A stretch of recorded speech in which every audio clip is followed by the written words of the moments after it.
This is Mitch from SportsChatPlace.com. Tuesday, December 29th, 2009. Here for our Tuesday Boxing Talk, one of my favorite segments of the week.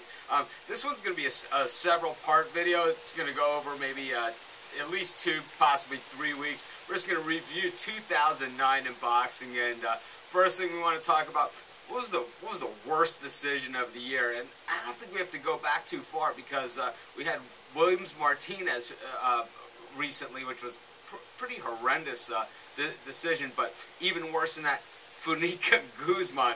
Not quite sure what fight the refs were watching in that one, but wow, really horrendous decision. I think a very, very close second. Malinaggoi Diaz won down in San Antonio. Really, really bad decision.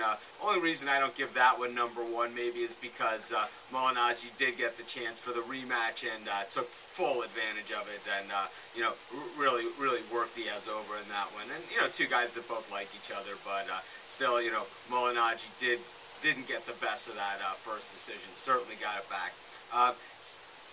Next category we're going to talk about, comeback of the year. I think a couple of guys certainly deserve mention here. Floyd Mayweather Jr. came out of retirement. Did he really retire, or did he just kind of take a year off? I think he kind of took a year off, but nonetheless, he said retire. He made a comeback, and boy, he just swept the floor with Juan Manuel Marquez. Yeah, he was about twice the size of Juan Manuel, and Juan Manuel, certainly had the skills. He hit Floyd a bunch of times, but his punches were just like pitter-patters against the guy who's basically twice his size. But the guy who I really thought made the comeback of the year was Brian Villoria, a guy that I have left for dead. I thought that his career was over, and sure enough, Brian Villoria, believe me, he was so far off the radar. I don't think we even hear his name mentioned in a lot of the other guys' comeback of the year fighters because he's so far removed from boxing. But sure enough, he's a titleist once again. Congratulations, Brian Villoria. You're our first comeback fighter of the year here at SportsChatPlace.com.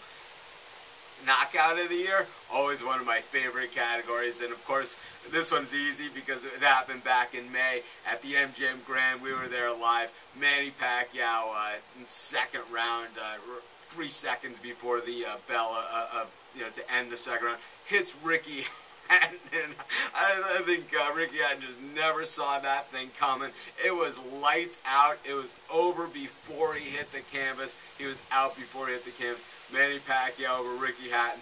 We're going to give that one the knockout of the year. We got a few more categories that are going to come up on our next few videos, and of course that's me, the fight of the year, the fighter of the year, an up-and-coming fighter of the year. But I think that the fighters that really made a statement this year that we certainly need to mention. Amir Khan has arrived on the scene, and definitely up-and-coming fighter of the year, and certainly a guy to watch in the future. A few other guys that we'll mention in the next videos as well. In any event, we're going to keep it short. Have a happy New Year, everyone. This is Mitch from SportsChatPlace.com with our Tuesday Boxing Talk.